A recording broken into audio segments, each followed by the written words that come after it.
for millions of children living in poverty. Just imagine if the most powerful trade unions were led by socialists this year. We would have not have closed down for the first few months of the pandemic, or we would have put together instead a trade union national action plan for the production of PPE under democratic workers' control. Firstly, renationalising companies like NHS Logistics to determine demand, regulate production and quality, and ensure distribution. We'd have not just posed this as a serious alternative, but would have organised trade union members in the NHS and those private companies to demand emergency powers are used to bring this about. A socialist leader of Unison, the largest trade union, would have demanded an end to the private care catastrophe by calling for the provision and staffing of care homes to be brought into public sector under democratic workers' control, of joint local authority and health boards to end the cross-contamination from hospital to care home, the cross-contamination from the use of agency staff, and the end of the chronic staffing shortages, even recruiting some of the furloughed workers on trade union rates of pay into the sector. Again, this would have not just been an empty call, but a mobilisation of workers in the sector, patients and relatives demanding safety first.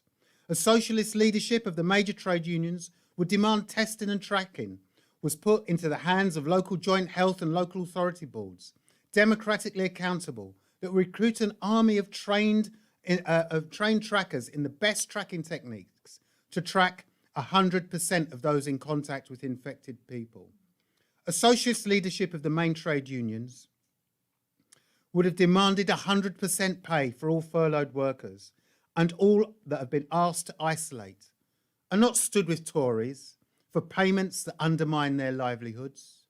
We could have mobilised 6 million workers in the ranks of the TUC and recruited more around this demand alone. A socialist leadership of the education unions would have demanded emergency funding for schools to deliver a mix of online and in-class education on the basis of safety first, and access for all the resources needed to do that, including free access to the internet and IT equipment.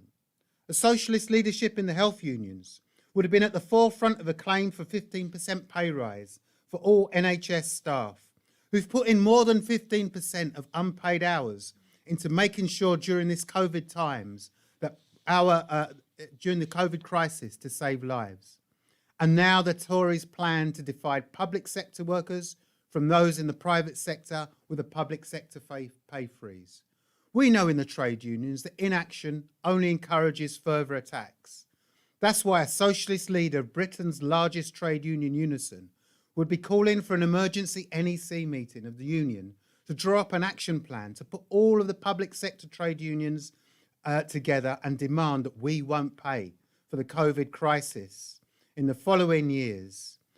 Over the last few years, our pay is now 20% lower in real terms than what it was in 2009. We could make official the NSSN's call for a day of action on the 5th of December of all public sector workers. And the GMB have just announced they will organise national strike action to fight British Gas, threatening to sack and rehire staff in that company on worse pay terms and conditions. Unison has significant membership. We should be coordinating with them so that all workers in that industry take action against the cuts to their pay terms and conditions. And public sector jobs, especially in local councils, are in the firing line too. A socialist leader of Unison would want to bring together all those facing cuts into a national strategy to fight back, oppose all the cuts councillors, not a penny of union members' money to Labour councillors making cuts. And let's look again at political representation. Shouldn't we be demanding now discussion and debate in our unions about how best to represent workers' political interests? Keir Starmer is desperate to prove that he is a safe pair of hands for British capitalism by backing every Tory measure to solve this crisis. That's why he is prepared to roll back and humiliate the memory of Corbyn's 4 years of leadership of the Labour Party. I believe a socialist trade union leader would campaign for a new party to represent workers, starting by calling for a conference of trade unionists to discuss how best to achieve this. This year, I am standing for Unison General Secretary in the election that closes next Friday. Think what difference electing a socialist General Secretary could make for the lives of millions of workers with a programme to transform our unions. I want to thank those Unison members that are listening in to this meeting who have campaigned for support for me. But it's not just for me. They've campaigned to build a body of ideas in our trade union movement that could build and end the misery of capitalism. Thank you very much.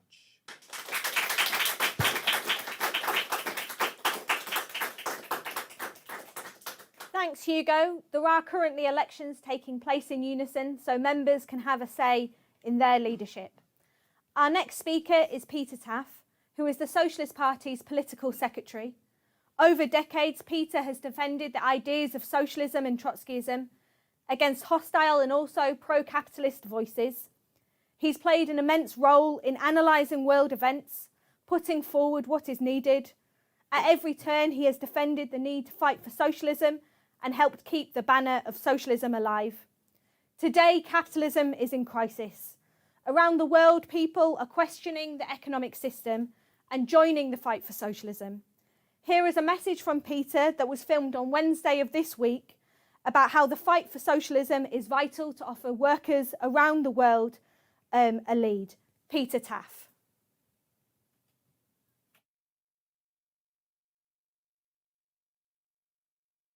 Well, comrades, brothers and sisters, I'd like to welcome you all in Britain and worldwide to what promises to be a tremendous event that is socialism.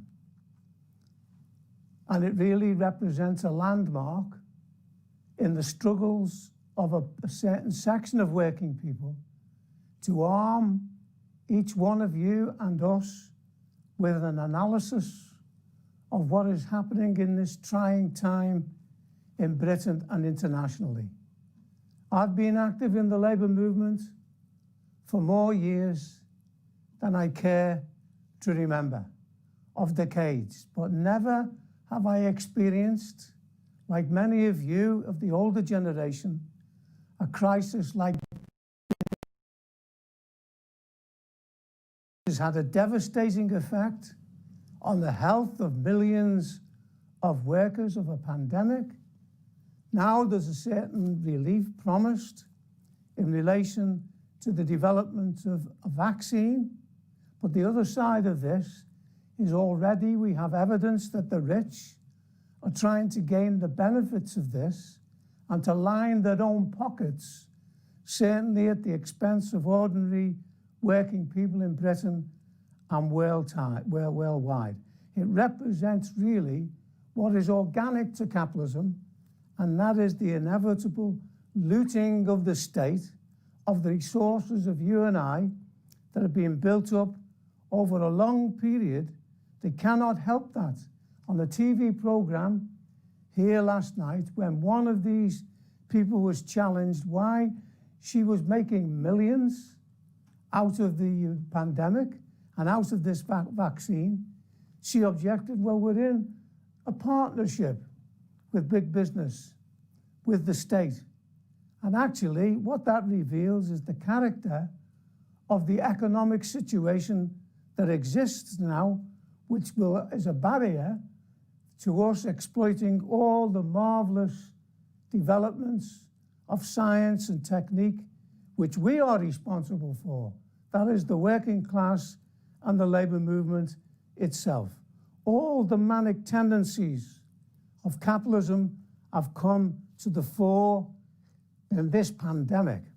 The Guardian, for instance, this very day, that's the British Guardian, has carried the report of where a leading opponent of Trump in the US actually has characterized Trump as a new George III, who, as we know, was opposed to the idea of the independence of America and actually has sacked this individual or threatened to sack him. The Johnson regime in Britain is not much worse, is not much better rather, than the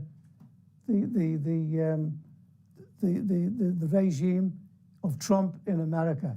It's more like, if you like, a combination of Nero in ancient Rome and Rasputin, part of the court camarilla, that betoken that was around the Tsar, that was an indication of the coming revolution in Russia itself. The government has been transformed in the last couple of weeks before our eyes into a kind of chumocracy. That's the chums of Boris Johnson who are cashing in of jobs for the boys and the girls, while the masses are at the gates of number 10 Downing Street, acting, demanding measures that will uplift and solve the problems of working people. This is against the background of massive discontent in these months and a year of the pandemic. There are dire and worsening conditions in Britain. George Monbiot, a left commentator on events in Britain, has actually said, before we offer solutions, we have to recognize that the US political system may not be fixable. The system is constitutionally padlocked. What is that but an expression of the deep crisis of world capitalism, of US capitalism itself? The Supreme Court is in the power of money. This may tie the hands, he says, of Biden in relation to offering a new deal to the American working class. Of course, we and our co-thinkers in America will be doing everything in our power to change that situation and force them, through the power of the labor movement, to change the position and act in the interests of working people. However, the depth and character of this organic, deep crisis of capitalism, because that's what it is, compels mass action, or the mass of the working class will be forced significantly into the gutter. The system only briefly, barely surviving on the mountain of debt that is being built up. The future prospects for this system, there's no light at the end of the tunnel. You only have to open the Financial Times today with a headline: young workers and students suffer most from COVID economic fallout. Of an item on the teachers in Britain, where teachers hand out food as well as feeding minds. That's in the eye. That's just one little reflection of the depths of the crisis of British capitalism, and that doesn't take into account the world crisis of capitalism that we will be dealing with in this socialism event. The future prospects for this system, there is no light at the end of a very dark tunnel. This is really a reflection of the stagnation, at best, of world capitalism. There are no real reserves upon which it can call. It's stagnation. It means that, in effect, they will confront protests by working people at the conditions and revolutionary explosions. This is like, as one commentator said, the bourgeois, the capitalists, in the measures that they're undertaking, are playing with fire in a wooden house. That's the reality of world capitalism today. The political contortions of the different capitalist governments reflects this. Obviously, in the case of Trump himself, he actually flirted with the idea of a coup against the results of the American election. But then the opposition was too visible, too open, and he appears for the time being to have retreated, although he's taking his time to hand over to the legitimate government of Biden. And by the way, that has stoked up enormous anger of the masses. It's not yet played out in America. And this is against the background, let us remember, in a period when it can get worse than the current situation, where mass unemployment is organic, is rooted in the system now. For instance, in Britain, there's been a 400% increase of those on the minimum wage. So some have jobs, some don't have jobs. 2 million who are on the minimum wage, who are below the minimum wage. The new poor going to the food banks, which now includes, as we've seen, sections of the middle class.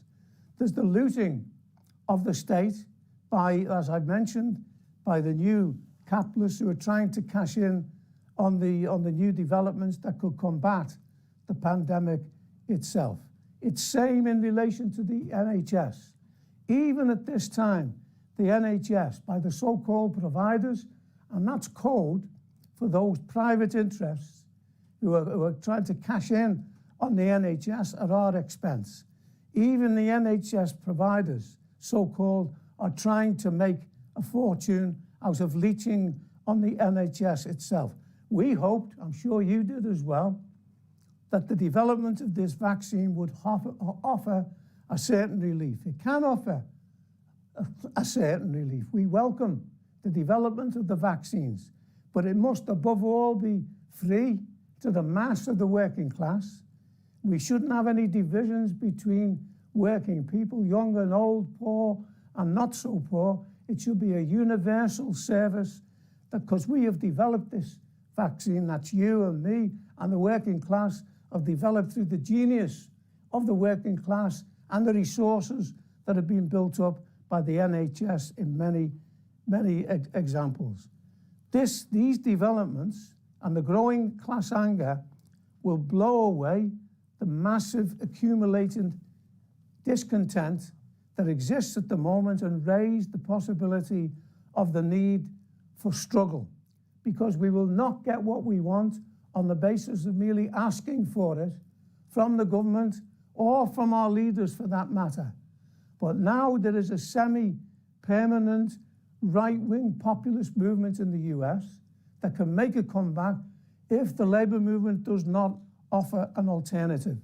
There's a colossal mountain of problems which could overwhelm and engulf working people and society. Struggle is inevitable, and mass resistance, whether we demand it or not, is inevitable amongst working people here, in America, in Europe, and worldwide.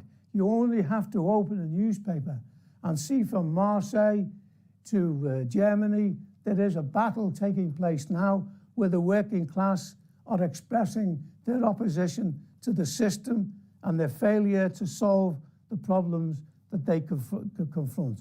In other words, we face the outline of a mass resistance to the attempt to impose the costs of this on the shoulders of the working class. We have to resist, but we have to go further than that. We have to raise the necessity for an alternative economic and social system. That's what this event is about, of socialism, of a planned economy that can begin to solve the problems of working people. All the elements are there to bring together the resources in the form of the workplace and also of the enormous ingenuity of the British working class and the working class worldwide, but only if we abolish this dysfunctional system.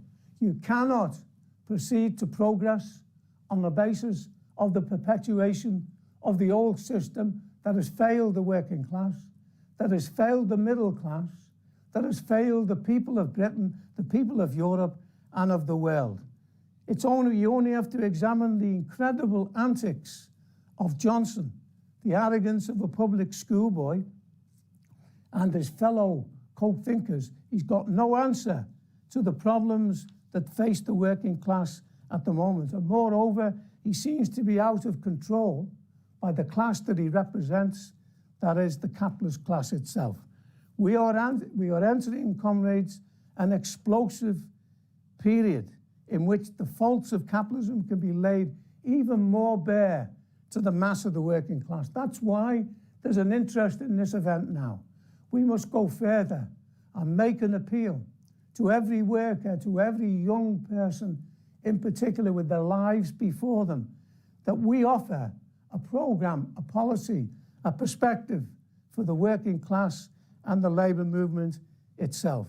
This is an explosive period in which capitalism can reveal its faults very quickly.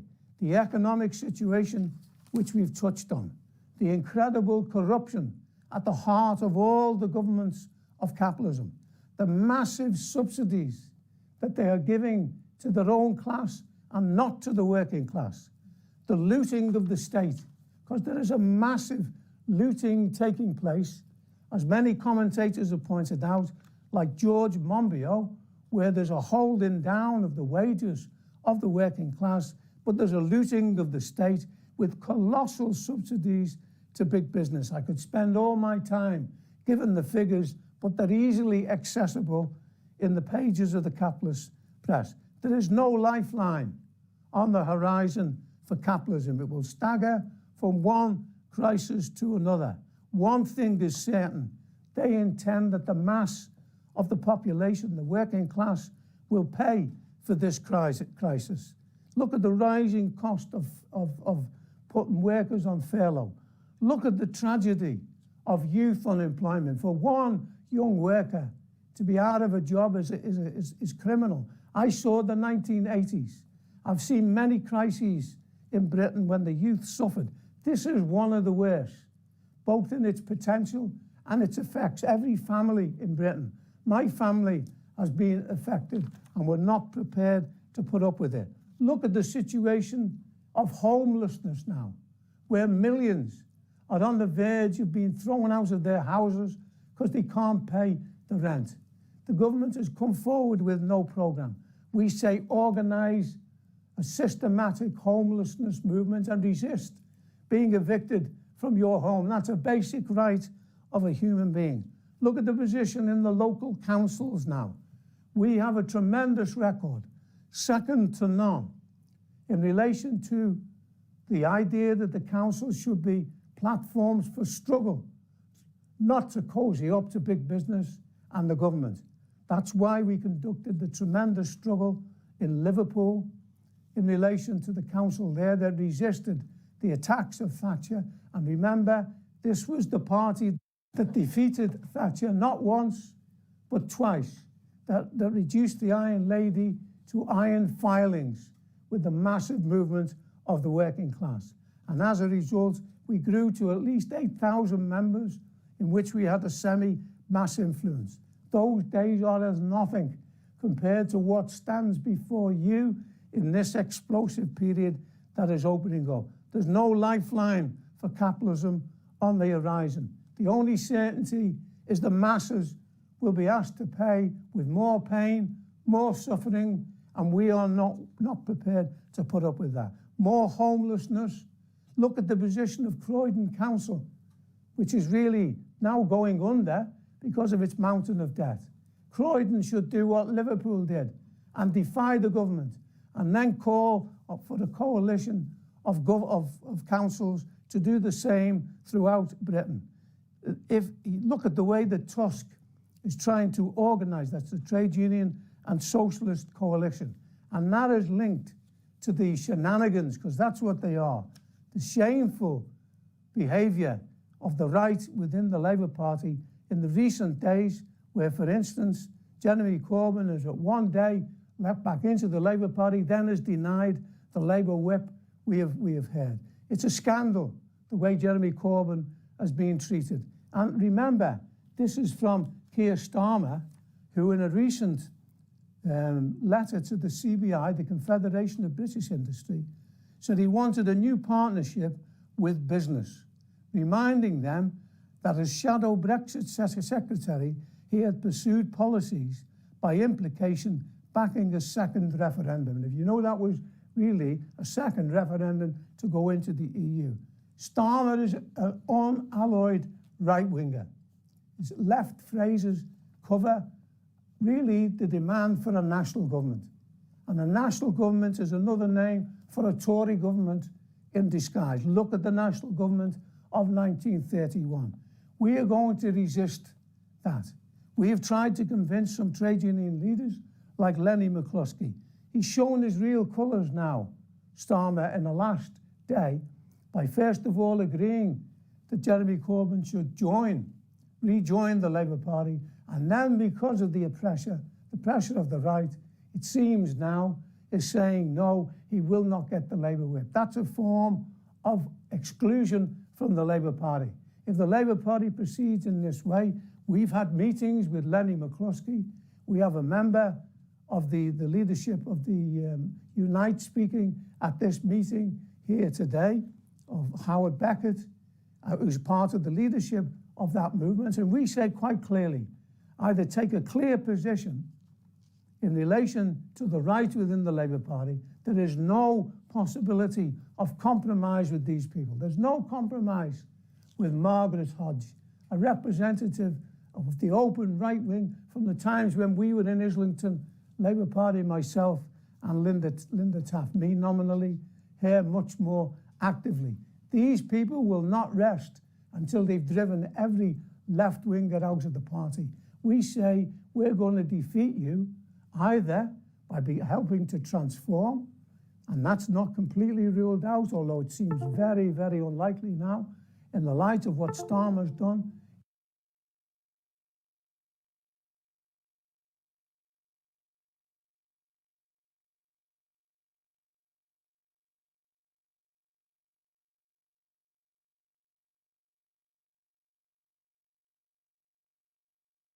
Are people able to hear me? We're having more technical difficulties, and we're not sure if we'll be able to get back to the end of Peter's contribution there. In the past and today, Peter has played a really important role pulling together socialist forces around the world, and part of that has included defending the important ideas of Leon Trotsky.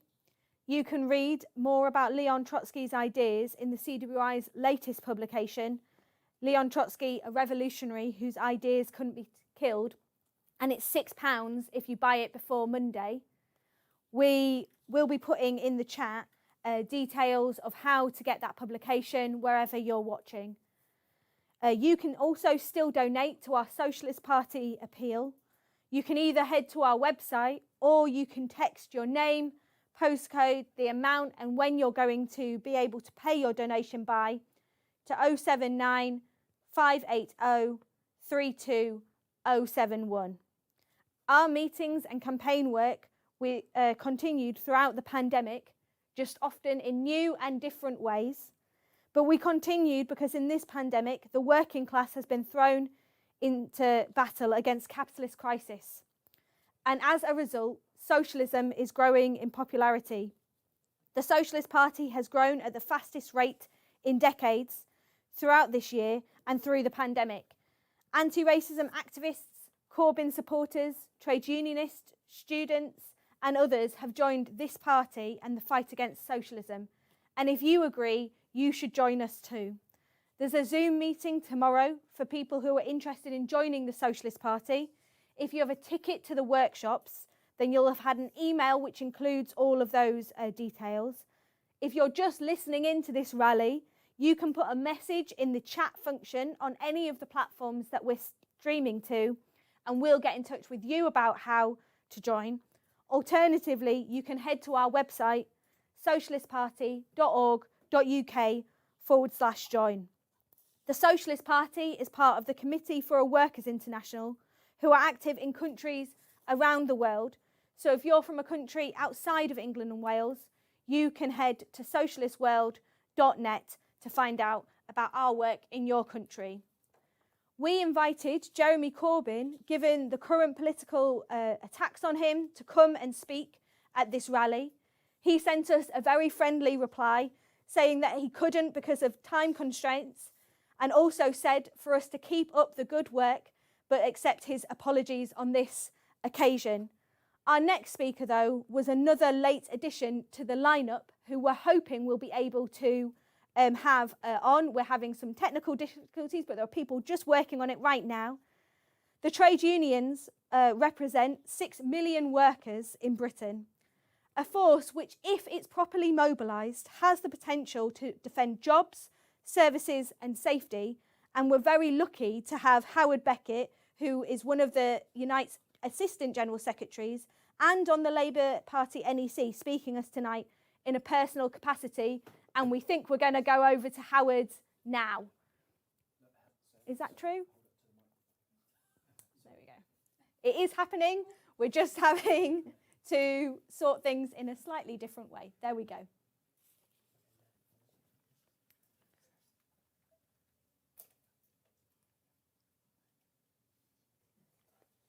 Okay. Right, Howard, over to you.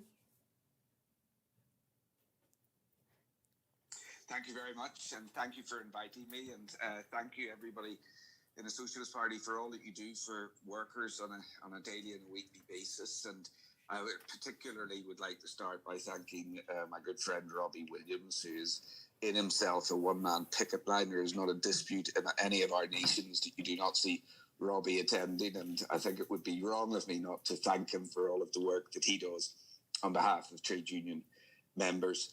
I want to talk today about the COVID crisis that obviously faces us, the desire in society for workers to pay for this crisis.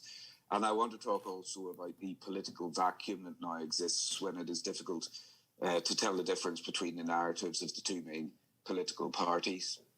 COVID, obviously, in the second wave, continues to shine a light on the inequalities of society. It is sad for all of us, but it is a reality that we must face, that after the first wave of COVID, we very quickly forgot that it was frontline workers who had paid for this crisis with their lives, and we went back to normal. As the collapse stopped on a Thursday night and people returned to work, it was forgotten how we needed to own the narrative and demand that society changed because of the light that COVID had shone on inequalities. And none of us need reminding that if you're from a poor background, or if you're black and ethnic minority, or if you're a frontline worker, you are more likely to have contracted COVID, and you are far more likely to have lost a loved one in this crisis. And sadly, as we come into the second wave, I am always reminded about a quote that was given to me by a United executive member who works for Sainsbury's, told by Sainsbury's that her work was essential and that she was feeding the nation. And she responded by saying, well, how about giving me a sufficient wage so I can feed my family? And therein lies the truth of the inequalities of society and the government's handling of this crisis, the way that they have left sectors in desperate need of intervention and they have failed, the way that they have talked about business being viable in a moment of crisis, when of course what we need are viable sectors after crisis in order to rebuild our country. They have condemned sectors and they have condemned workers. And if we take Sainsbury's and the supermarkets as the example, since this pandemic began, they've received £1.9 billion in business tax relief. They have paid out £1.3 billion in dividends to their shareholders. And that's at a time when Sainsbury's, who have made enormous profits through this COVID crisis, forced workers into work, describing their work as essential, announces the closure of Argos, the closure of in-store counters, and the loss of 3,500 jobs. We have to demand and expect more. It's a sad reality that since the 2008 financial crash, the stock market has increased its wealth by 1.4 trillion. The richest 1,000 people in our country have increased their personal wealth by 588 billion. Yet workers have seen their wages in real terms go down by 433 billion. And that is predicted only to get worse. And this week we have had an announcement that 5.5 million public sector workers can expect a pay freeze. Again, workers told that they must pay for this crisis. And where is the voice of Labour? Where are our arguments that it is time to tackle the Tories and talk of nationalising those businesses that are essential and flag carrier businesses, that they should be nationalised before workers pay for the crisis with their terms and conditions? Where is the argument about a wealth tax? Where is the exposing of the monies, the millions that has been siphoned off through the NHS? Where is our voice about safety in a workplace being the priority? Where is the debate over zero COVID in order to save lives and have the chance of rebuilding our economy? Where is the debate over whether or not schools and universities should be shut until such time as there is mass testing available? Where are the demands over care homes? 1% of the population in care homes, but a third of the COVID deaths. And in a week where it was revealed that one man received £21 million for doing nothing more than introducing a supplier to the NHS for PPE, when thousands of people have died through COVID, where there has been an announcement of pay freeze for 5.5 million public sector workers. We have a Labour leadership determined to trounce Corbynism, determined to make a stamp that they are new leadership, and in doing so have created a civil war within the Labour Party that sees the attempt to exit Corbynism from the Labour Party, and in doing so exit socialism itself from the Labour Party. And we must condemn the Labour leadership for doing so. We must be clear that Jeremy Corbyn should never have had his membership suspended. We should be honest that the EHRC report predicted that people would want to talk about the scale of anti-Semitism within Labour in order to tackle the problem of anti-Semitism. But also, we should be clear that there are not 200,000 anti-Semites in Labour, and we should be clear that a leader who was made by the right-wing media to own every act of racism by any member of Labour deserved to have the right to defend his record and to defend his own reputation. He should never have been suspended. But whenever a legitimate NEC panel, put together by the General Secretary of the Labour Party, in receipt of advice from GLUE, with a sitting council in attendance, made the decision that there would be no rule breach by Jeremy Corbyn and his membership should be reinstated, that NEC decision should have been upheld. In not doing so, there are issues of double jeopardy. It flies in the face of natural justice. It undermines the Labour Party rulebook. It undermines the entire dispute process, and it undermines the legitimacy of the NEC members who sat on that panel. Jeremy Corbyn's whip was only ever withdrawn from him because of the administration suspension of his membership. It should immediately have been returned to him as soon as his membership was reinstated, and not to do so undermines the very democratic fabrics of the Labour Party. And at this moment in time, obviously, we desperately need political opposition. It is difficult to see the decision over Jeremy Corbyn in isolation. It is very difficult to see it in isolation from the decision of the Labour Party to a bill that is designed to make lawful acts of murder, torture and rape, and a bill that is designed to legitimise the infiltration of our movement.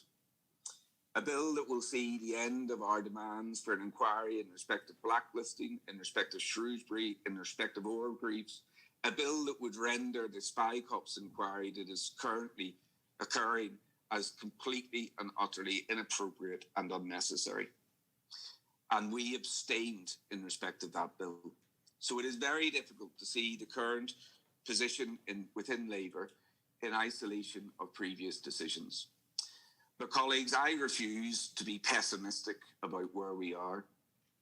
If we cannot rely upon the leadership of Labour, we can certainly rely upon our own people and our own troops. In Unite alone, since this pandemic has started, we have had 12 walkouts in food factories as a result of safety at work issues. We have never repudiated any official or unofficial industrial action in over 10 years. Last week, we won a judicial review to ensure that picketing and the rights to picket are upheld during a pandemic. The police and government telling our members that it was safe to be inside a workplace, but not safe to picket outside of that workplace. Well, we challenged it and we were successful, and the right to picket has been upheld. We currently have strikes and picket lines in Uptown in the northeast and in Rolls-Royce in the northwest. We have action threatened in Heathrow. And last week, the first ballot commenced in respect of British Airways. So it is time for us to reject a narrative that workers should pay for this crisis. It will not be the spids and speculators of the city who will rebuild this country coming out of the COVID crisis. We must be reminded that when people returned from the Second World War in 1946, they expected more from society. They were not frightened of a debt that was twice the percentage size as it is now. They built 1 million council houses. They demanded a social state, and they demanded that their children have the right to further education. And it is that spirit that we must now have coming out of this crisis. We must reject fire and rehire.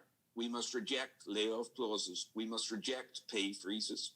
We must talk of nationalisation, and we must say very clearly that wealth taxes will pay for this crisis along with borrowing and investment, and that the debt can be parked as wartime debt, and that the next generation must not pay for it with insecure work or with the shackles of debt for years to come. We must be very clear.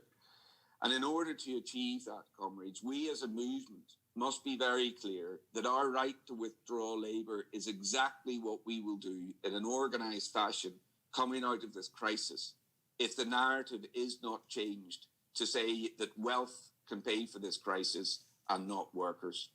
If the narrative is not changed, then as a movement, we must talk very clearly about coordinated and cohesive and aggressive industrial action, because only workers can rebuild this country, and we must not go about rebuilding this country to have more of the past as our future. Thank you, comrades. And thank you, Howard. We stand with all workers fighting for safety against job losses and attacks at this time. Our weekly newspaper, The Socialist, is sold outside and inside workplaces up and down the country. It's an essential tool for campaigners, socialists and trade unionists, and covers the struggle of our class alongside analysis, demands and tactics to fight and win. You can subscribe to our weekly paper and our monthly journal, Socialism Today, through our website. They are both available in paper and digital forms, either sent to your doorstep or directly to your device. Head to socialistparty.org.uk/subscribe to find out more. Now we're heading back to Isai, who's going to fill us in on how the financial appeal has gone so far this evening. Isai. Thank you, Helen. And I just want to say, despite the many technical issues that we're having today, we will not be silenced. And we got an iron determination to get through our rally and to smash any obstacle or any further obstacle that might come in our way. But if you haven't listened to my previous appeal, then I don't need to give any more example than the concrete technical equipment that we need to buy to make sure that our ideas can reach you. And so if you haven't already done so, comrades, please make a pledge or make a donation. And I want to say a big thank you to all the donation and the pledges that we have received so far. And if you don't have your money now, then don't worry, it's okay. You can make a promise, an IOU, and then you can pay to us by Christmas. And many of the Socialist Party areas have approached their members beforehand for a pledge, and some have been donating through the course of the week leading up to this rally. And we have got a fantastic response. So I want to read out some, unfortunately I can't read out all, but I'm going to read out some of the donation that we received. So the first ones I'm going to read out is from Southwest region, which raised a total of £6,035. Now that donation includes 600 from Roger, who's a PCS member, 250 from Ian, who's a CW member, 100 from Amy, who's a Unison member, but also a young socialist. We got 50 from a Matt, who's a new member, and 20 from Sam, who's a student. But we also got another donation from Barbara and Brian from the Eastern region of £1,000. We also received a big donation of £1,830 from just dozen of Swansea and West Wales comrades, including £500 from Ken's redundancy payment, 500 from Carol and Dave's retirement payment. Linda and Alec has also made a further £500 donation, which is from Linda's retirement payment from last year. We got another branch in London this time that raised over £1,000, which is North London branch, which raised a total of £1,890. Now this sum includes 350 from Jack, who's a low-paid but works with homeless people. We also got £10 in that donation from Juliet and Ian, Juliet is a retail worker and Ian is a full-time organizer for the party. And during the course of the rally, I also got a message from Nick in the same branch saying that he is donating to help us with getting better equipment as well. So thank you, comrades. I got another London branch which has donated £2,000, which is a West London branch. And again, this amount includes 500 from a member who recently lost his job but is donating part of his redundancy payment. And we got £20 from a low-paid worker and £300 from a pensioner. Now, I just want to say at this point that it's not the amount that you're donating, but the portion of the income that you are donating. So, for example, a £10 from a student or an unemployed is a huge sacrifice and is valued just as much as a big donation. And I got here a £10 from Bethany, who's a school student in Leicester. So thank you, Bethany. I got £100 from Sally from the Northwest, who's a healthcare worker. And I got £50 from Mark in the northern region, donating again from his redundancy payment. And Richard is a new member who joined us in Brighton, and he's donating £600. Thank you, Richard. We got a Sheffield branch who has raised a total of £844. Thank you, comrades. And then I got, during the course of the rally, we got a donation of £200 from Sharon, who's from the Salford branch in the Northwest. Thank you very much. Now, the next donation I want to read out is from Paula Mitchell from the Waltham Forest branch, who's donating £100 from Ken Douglas bereavement support payment. And Ken, who was our national treasurer of the Socialist Party since 2007, has sadly passed away 5 months ago. And he has been campaigning relentlessly to improve the party finances and always appreciated the self-sacrificing representation in all the donation from the biggest to the smallest. So thank you, Paula, and Ken will always be remembered in our party. Now, we are not a party of individuals, as you can see. We are a collective strength. And on that note, I've got 2 more branches from West Midlands, who is Birmingham North is donating £955, and Coventry branch is donating £1,230. So thank you, West Midlands. Okay, another branch, again, this is a branch total that I want to read out, is from Southampton branch, which is £1,670.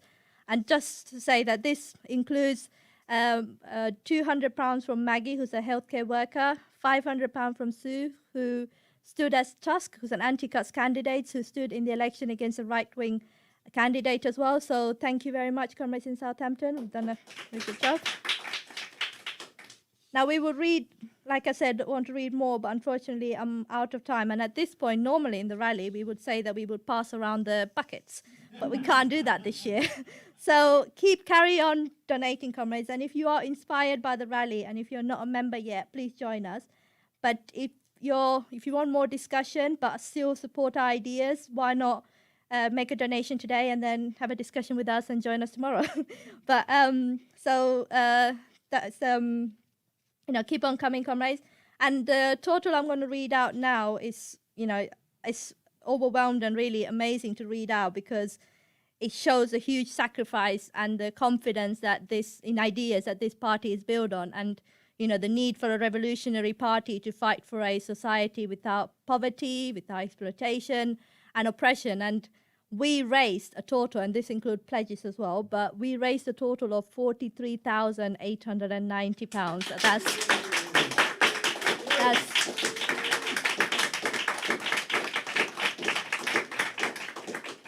It's almost twice as we set the target for. And I just want to say that out of that, we already got 25,600, over 25,000 paid in. So it's fantastic. And you go up until Christmas. If you haven't already paid, then do so by the end of Christmas. And the final rally, because there's still some coming in, will be announced during the sessions tomorrow, which you can also attend and can buy the ticket if you haven't already done so. So thank you very much. And I'll just end by saying that every pound, pence that we raise today will be used to fight for socialism. Thank you. Thank you, Isai. That was an incredible appeal. So thank you very much to everyone who has donated. If you haven't been able to make a donation yet, you still can. Head to our website, socialistparty.org.uk/donate S2020. Every penny of every donation goes into fighting for a socialist world. Our final speaker is the General Secretary of the Socialist Party, Hannah Sell, here to give you the Socialist Party's perspective and analysis. Trapped between a growing economic and health crisis, it is clear capitalism offers only dead ends. So here to explain the way forward is Hannah Sell. Thank you very much, Helen. Obviously, tonight has not been without technical hitches. Howard heroically spoke being held up on a small tablet to the microphone. Tragically, we lost the end of Peter's speech, but I'm sure that we can get the whole thing put up online by tomorrow morning so people can go back and see how it finished. But despite the hitches, this really excellent rally and the fantastic finance collection that Isai has just announced is a material demonstration of the strength, the cohesion and the morale of the Socialist Party. Of course, it's been a difficult year for the working class as a whole and for us in the Socialist Party as well. The right-wing trade union leaders have used this crisis as an excuse for inaction and all too often to hide behind the idea of national unity. And that has been, as you've already heard tonight, while the bosses have seen the COVID crisis as an opportunity to go on the offensive, to fire and rehire on worse terms and conditions, while 12 million adults are struggling to pay their bills and unemployment is soaring, when we're heading towards an 11% contraction in the economy in 2020, the greatest in 300 years. And when, as you've already heard from other speakers, the government is already making it clear that it is the working class that will be expected to pay for the aftermath of this crisis, starting with a public sector pay freeze. So the need for a fighting workers' movement with a socialist programme could not be clearer. And the Socialist Party is playing an important part in fighting for that. And that is why, despite the COVID epidemic and the lockdown, we have grown in strength in the course of this year, as has been shown not just by the Fighting Fund collection and tonight's rally, but the turnout and enthusiasm at the whole of the Socialism event so far this weekend. And if you haven't taken part in the workshops so far, we would urge you to do so tomorrow and on Monday. But what we've done this year is only the start. And we would say to all members of the Socialist Party listening tonight and of supporters of the CWI internationally, we need to go and redouble our efforts because our party, our International, is going to be needed in the mighty events ahead.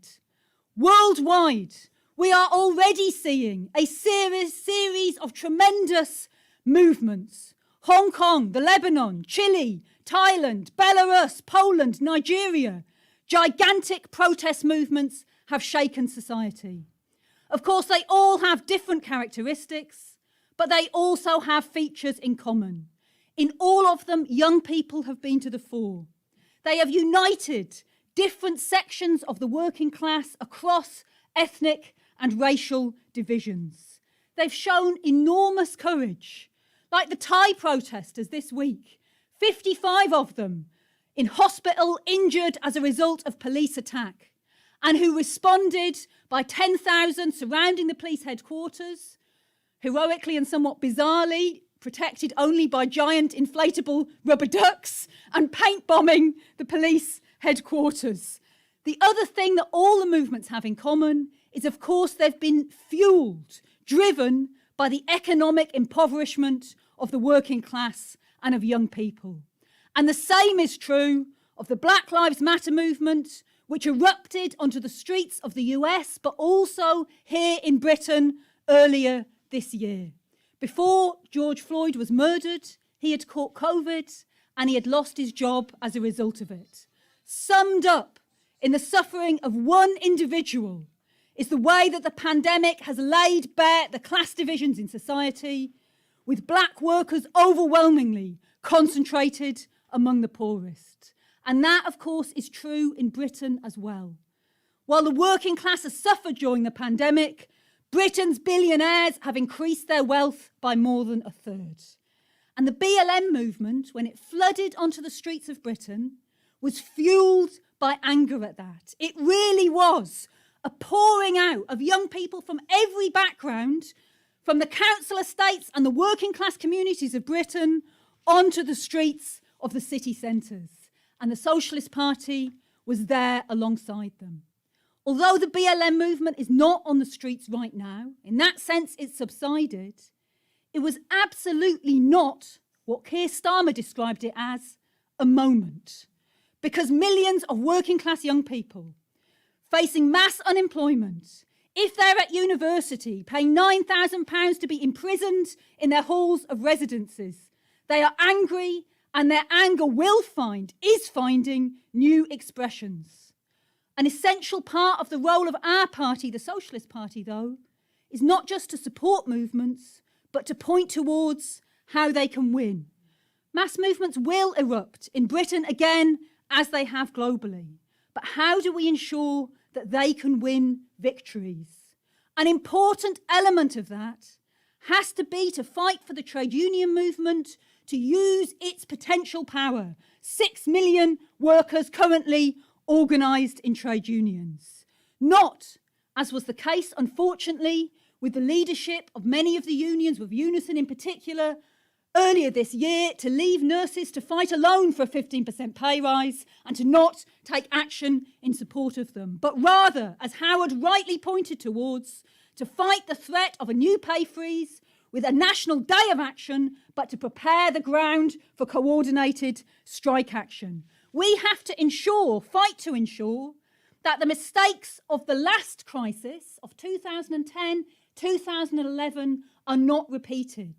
On that occasion, the students were left to fight alone by the trade union leaders, but we then had a magnificent public sector strike movement, but the right-wing leaders settled for a few crumbs, effectively selling out that movement. And we have to fight instead that this time the trade unions spearhead a common struggle against this next round of austerity and defeat this weak government, which has carried out 15 U-turns already and absolutely can be defeated. Of course, a central factor, and this is a global issue, it's not just in Britain, that has limited what has been won by the different movements that have developed, is in general at this stage their very limited level of organisation. The absence as yet of serious working class political organisations, mass workers' parties. But the desire for that is inherent in these movements. Let's look at young people in Britain. We had a general election last December. 62% of all young voters voted for Jeremy Corbyn. The big majority of the young BLM demonstrators had voted for a radical programme. Many were looking for an alternative to capitalism, even if they did not yet have a clear idea how to achieve it. Most had, however, drawn an important conclusion from their experience of the Corbyn era, or really more than one conclusion. First of all, that it is never enough to have a left leader if that party is packed with pro-establishment MPs and a pro-establishment machine, and that it's not enough just to have a good leader, but that mass struggle is also necessary. And of course, the BLM movement was mass struggle, but it demonstrated as well the limits of spontaneity, the fact that we do need mass democratic organisation if we are to win. Workers and young people need their own party armed with a socialist programme. Now, in the Socialist Party, we said at the start that Corbyn becoming Labour leader did not make Labour a workers' party. Those of you who are used to Socialist Party meetings will have heard this so many times you could repeat it in your sleep. But what we said was that rather it created two parties in one, that there was still a pro-capitalist, privatising, warmongering party that dominated the Parliamentary Labour Party and the machine, and a potential anti-austerity party in formation around Jeremy Corbyn. We welcomed that potential party and we campaigned at every stage for what was necessary for it to win the battle against the pro-capitalist right. And look, let's be clear, we take no pleasure whatsoever in the fact that our warnings have been proved correct, that retreat and compromise doesn't work, that the party right and behind them the capitalist class would only be satisfied with the annihilation of Corbynism, with driving it into the dirt. But unfortunately, we have to keep on warning because those lessons have not been learnt by all. I saw, for an example, an interview with Rebecca Long-Bailey, one of the Socialist campaign group of MPs who have rightly stood in solidarity with Jeremy Corbyn. But she, in that interview, suggested that he should apologise for his mistakes. Honestly, what does that mean? I'm sure Rebecca would agree that Corbyn is not and has never been anti-Semitic. In reality, while he was leader of the Labour Party, even the cross-party House of Commons Home Affairs Committee, which included a number of Blairites, was forced to conclude that anti-Semitism was no more prevalent in the Labour Party than in any other party, but that on the contrary, 3/4 of all politically motivated anti-Semitic incidents came from far-right forces. The reality is that this issue has been cynically used by the right as a battering ram. If you don't believe the Socialist Party, I would recommend that you read a book called Left Out. It's by 2 Times journalists. They are not sympathetic to the left's cause. But in it, they describe how Tom Watson talked about the issue of anti-Semitism. That he said it was a blunt instrument with which to smash Corbyn and his supporters. And he appealed for complaints on the issue to come forward so that he could expose the Corbynites publicly and tarnish them irrevocably. How much clearer could you get the reality of what was taking place? Yes, there have been mistakes, but the mistakes are not of the kind that Rebecca Long-Bailey is referring to.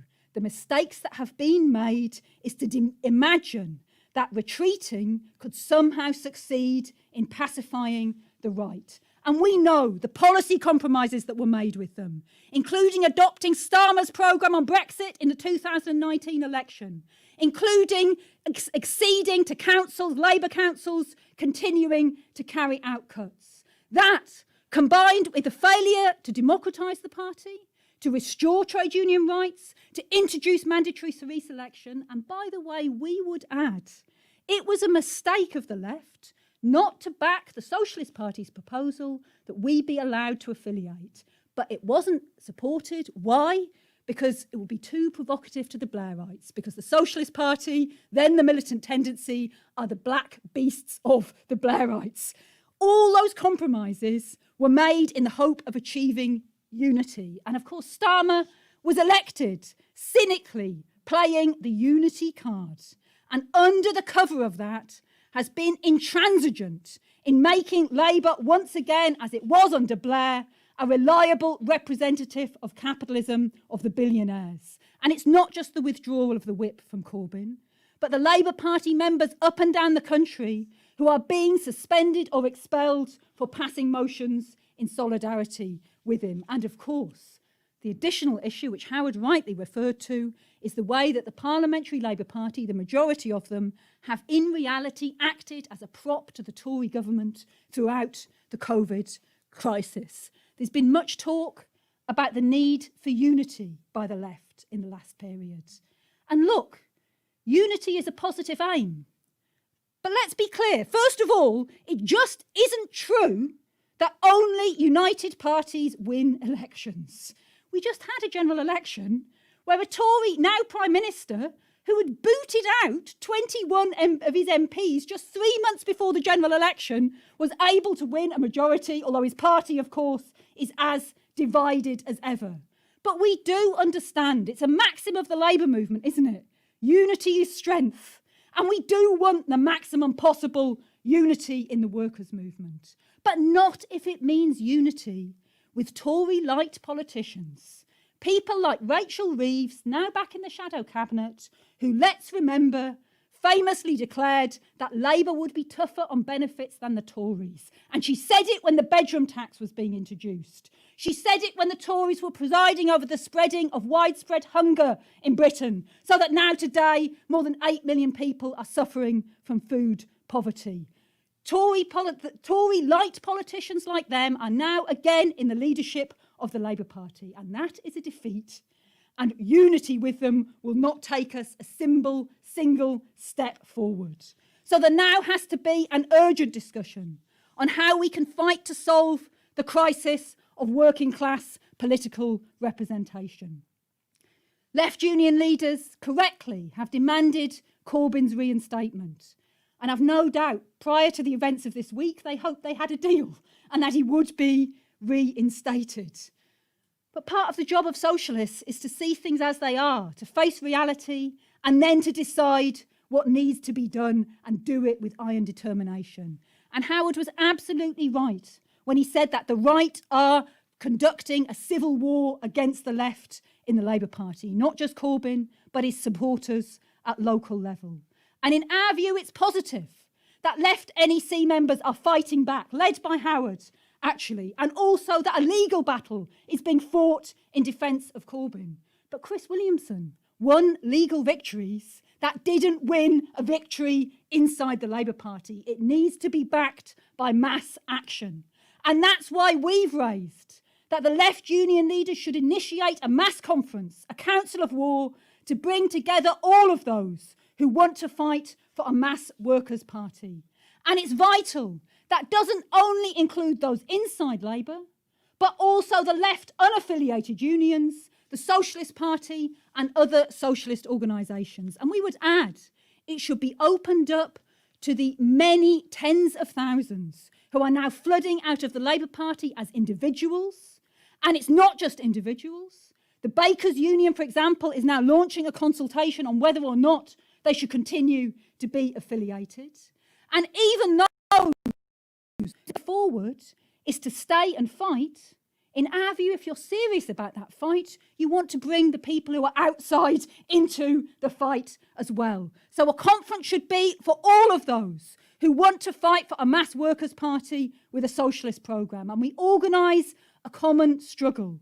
Of course, within that, we can debate the way forward between those who would say that it's still possible to transform Labour into a workers' party, and those like us in the Socialist Party who will argue, having failed to do that while Corbyn is leader, that is not the way forward now. We are not going to build a new workers' party within the constraints of Labour. Now, to be clear, whether or not the workers' movement does what is necessary, whether or not the left acts at this point, the current, not very stable, but seeming surface stability in politics is going to shatter. The Tories are in a serious crisis. Starmer is waiting in the wings, burnishing his credentials, how he would be a more reliable, a more able, at least than Johnson, representative of capitalist interests. And it's far from impossible that the crisis at the top of the Tories could lead to Starmer being drawn into government one way or another long before the next scheduled general election. Let's remember, In the Blair and Brown years, Labour lost 5 million votes as a result of its policies of warmongering and privatisation. But that was in a different world.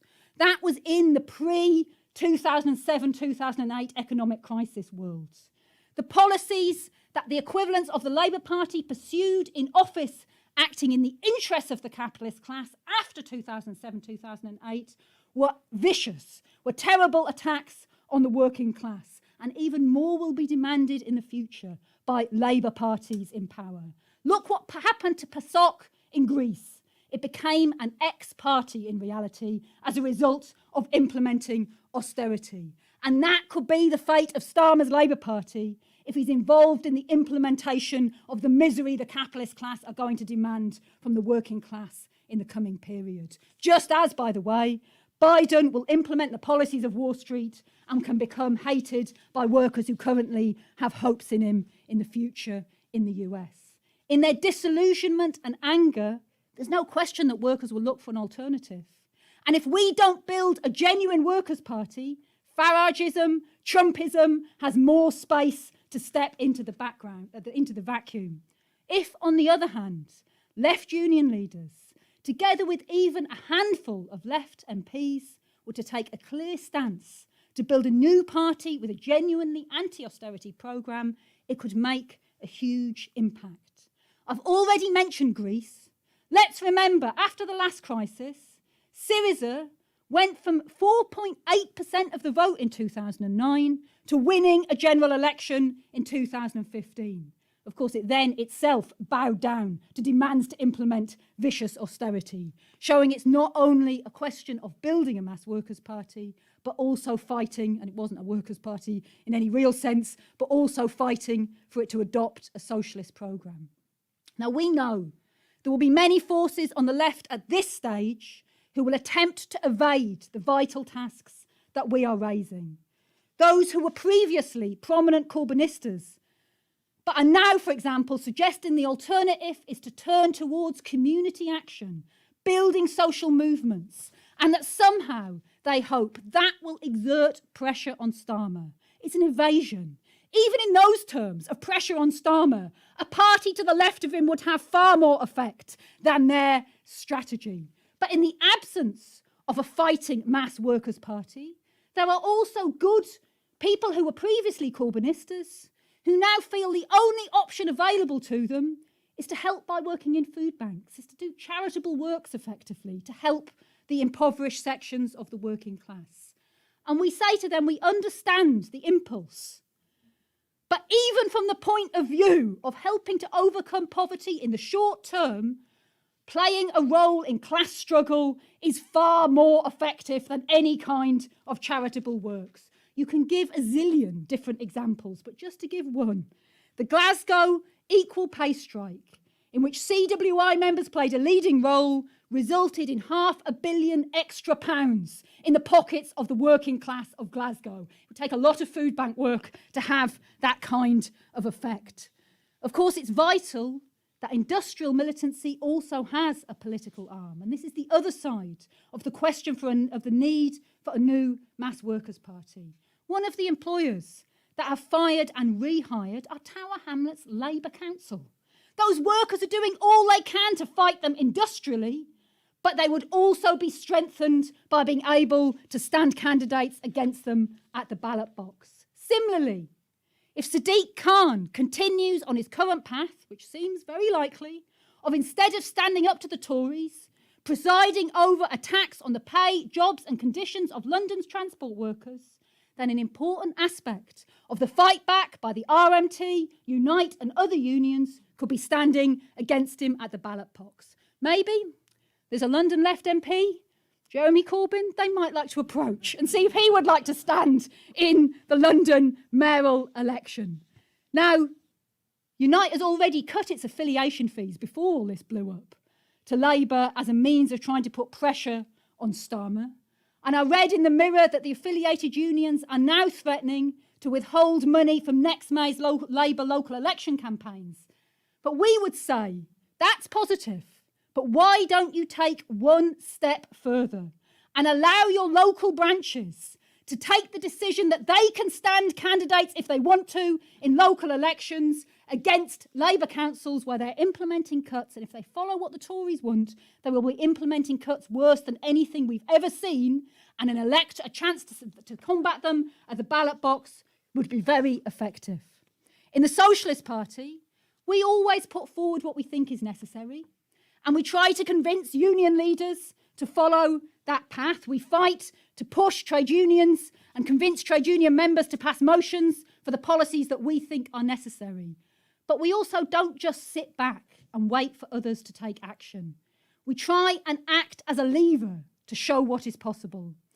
And that's why we proposed to the other participants in TUSC, the Trade Unionist and Socialist Coalition, most importantly, the RMT, the Transport Workers Union, that we restart electoral activity in next May's local elections, so that even if the steps we want are not taken by other forces, TUSC can act as a banner for as many trade unionists, Black Lives Matter activists, community candidates as possible to come together and to stand in defence of local services, jobs, pay and conditions. There are different forces involved in TUSC. It's a coalition. We're united in our opposition to austerity and cuts. But of course, in the Socialist Party, we go further than that. Our view, along with growing numbers of others, is that capitalism itself means endless austerity, cuts, and environmental degradation. It doesn't work. And that is why we put forward a socialist programme, because it is the only way forward for humanity. That is why we call for the taking of the major corporations and banks out of private hands in order to harness all the science, technique, human ingenuity and talent that exists to develop a socialist planned economy. That is the only way to prevent environmental catastrophe and to meet the needs of humankind. It can't just be done from the top by a government. It requires an active movement of the working class. We would also add a socialist programme, the programme we fight for, is a very important part of raising the confidence of workers to fight back immediately, because it points to the fact you don't have to accept the logic of the capitalist system. If, for example, you're a worker in the aviation industry, you don't have to accept their arguments that there's no planes flying, there's no point in their jobs. Instead, you say, we demand nationalisation as part of the development of a socialist Green New Deal, where workers can make proposals to transfer production where necessary to green production, but with no loss of jobs and defending the terms and conditions of all of those workers.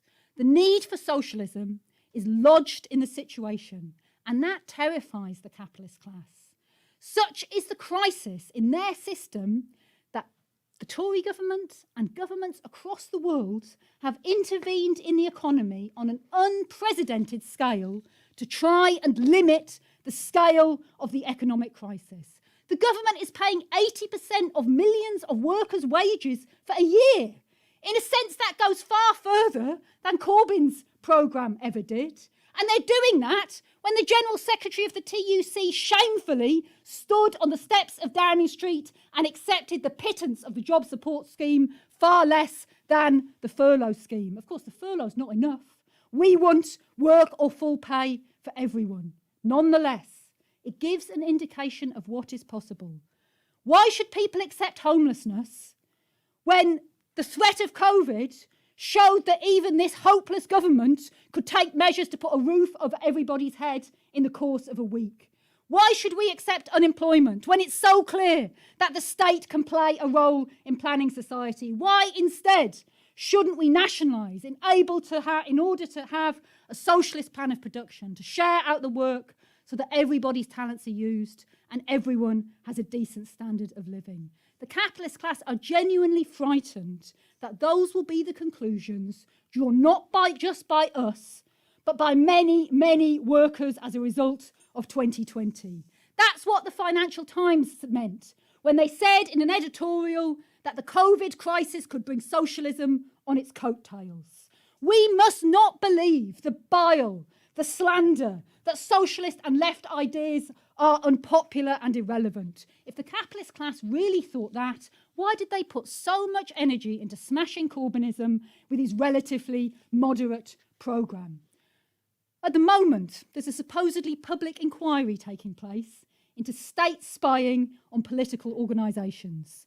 It's not very public. They're doing their best to reveal absolutely nothing. And as Howard pointed out, meanwhile, the government are passing new laws to give them the right to break the law while they're spying, and only 34 Labour MPs voted against that. But even despite its limits, the revelations it's making are worth looking at. They show, of course, the abhorrent racist and sexist behaviour of the police spies. But they also show something else. 1,000 organisations were spied on and only 4 were right-wing. The inquiry is particularly looking into the SDS, one particular police spying unit that was set up in 1968 at the behest of MI5. We, by the way, were mainly spied on directly by MI5. But why did they bother? They're all absolutely clear about it because they were frightened of the left. They were frightened of socialism. The barrister for the Met Police put it most clearly. He said there was near revolution on the streets of France and we thought it could happen here. That's why they were spying on us. We in the Socialist Party have a serious programme for socialism. In the past, as the militant tendency, we were able to lead effective mass struggles that took on and defeated Thatcher. That's why they spied on us. They didn't need to spy on us to find out what we stood for. We have always shouted it as loud as our voices will enable us to. But the reasons they were frightened, in many senses, are strengthened tenfold today. Even the capitalists themselves realise their system is in crisis, that it offers no future for the next generation. And that is why we are entering a mere era of mass revolt, of revolution, of enormous struggle. And there will be opportunities in the era we're going into to build a mass force capable of leading a movement that can bring an end to capitalism and begin to build a new socialist order. If you agree, join us in that struggle.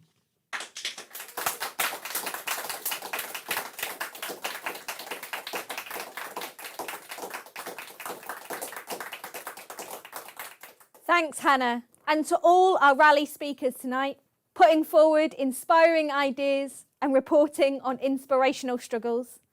We'd also like to send a special thanks to our international guests who are taking part in Socialism 2020 weekend from all the continents around the globe.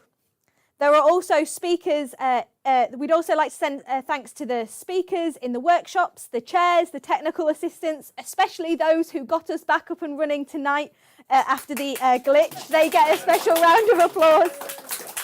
And all those who are helping throughout the weekend to make it possible. Behind the scenes, as I said, there are a hard-working team who have made the event a success so far, and they will be working hard over the next few days. So thank you to all of them. Thank you to our regional and branch organisers who have helped promote this event, selling tickets, and the team at the National Centre. Thank you to you all. And finally, thank you to all of you who have tuned in across Facebook, Instagram, Twitter and YouTube. And if you haven't already, then you can still get tickets to take part in the workshops that are taking place on Sunday and Monday.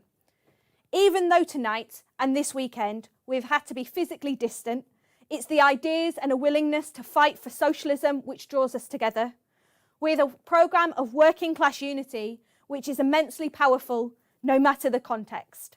It's been a strange year, but one that is going to politically close very different from how it started. The ruthlessness of the capitalist system that puts all else secondary to the profits of the few has been revealed. Lives have been lost so the bank balances of a few can continue to grow. Here in Britain and in many countries around the world, we have seen determined struggle burst out at every corner.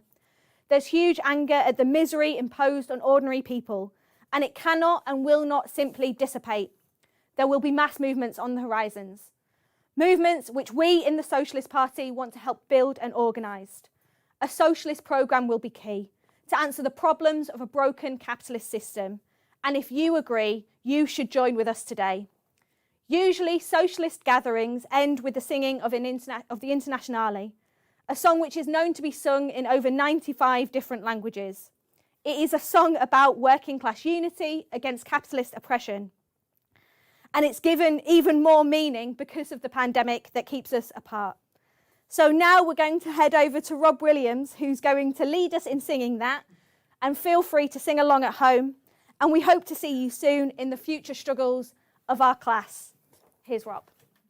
Well, no matter where you are, if you just rise to your feet. Arise, ye starvelings, from your slumbers. Arise, ye criminals of want. For reason in revolt now thunders, and at last ends the age of cant. Away with all your superstitions, servile masses, arise, arise.